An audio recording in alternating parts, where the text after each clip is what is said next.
चलिए अब अखबारों की शुरुआत करते हैं। वो तमाम बड़ी खबरें जिसका जिक्र अखबारों में अब आपको वो भी बताते चले। धन्यवाद प्रस्ताव पर राज्यसभा में पीएम नरेंद्र मोदी ने कहा कि कांग्रेस की नीतियों की वजह से उनका बुरा हाल, इमरजेंसी में संविधान को कुचला। और इसी के साथ साथ पीएम नरेंद्र मोदी ने राज्यसभा में बोलते हुए कई मुद्दों को उठाया। अगर अखबारों का जिक्र करें तो देखिए मेरे पास इस वक्त एनबीटी है और इसमें फ्रंट पेज पर इसका जिक्र किया गया। कांग्रेस का मॉडल फैमिली फर्स्ट हमारा नेशन, ये पीएम नरेंद्र मोदी ने कहा और इसी लाइन को हेडलाइन में जगह दी गई है। पीएम नरेंद्र मोदी ने गुरुवार को राज्यसभा में कांग्रेस पर जमकर निशाना साधा और इसी के साथ साथ इमरजेंसी का जिक्र करते हुए उन्होंने क्या कुछ कहा है, आपको सुनाते हैं।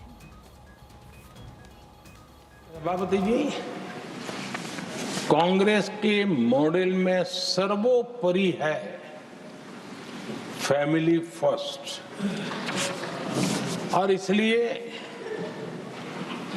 उनकी नीति रीति, उनकी वाणी, उनका वर्तन उस एक चीज को संभालने में ही इस देश ने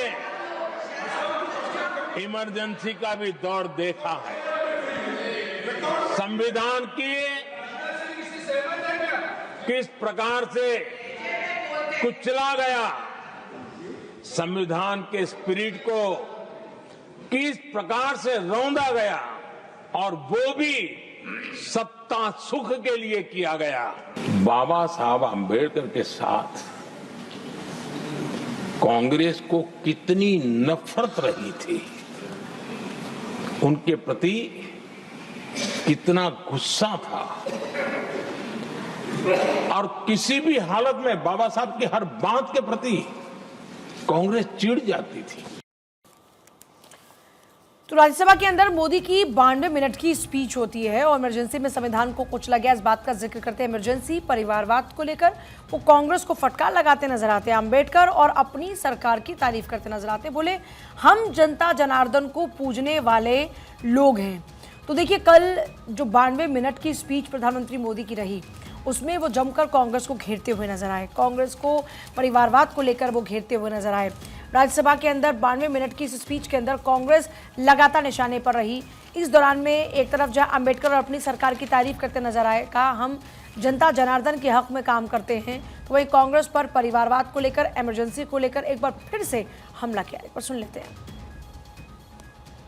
इसको किसी ने नहीं पूछा, उसको मोदी पूजता है।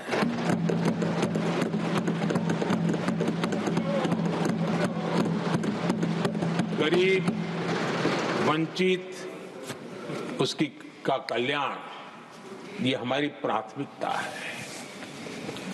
इस वर्ष के बजट में भी आप देखिए, लेदर इंडस्ट्री, फुटवेयर इंडस्ट्री, ऐसे अनेक छोटे दायरे के विषयों को हमने स्पर्श किया है और इसका सबसे बड़ा लाभ गरीब और वंचित समुदाय के लोगों को मिलने वाला है।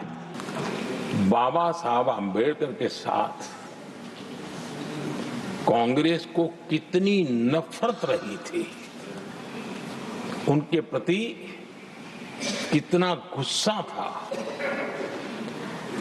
और किसी भी हालत में बाबा साहब की हर बात के प्रति कांग्रेस चिढ़ जाती थी और इसके सारे दस्तावेज मौजूद है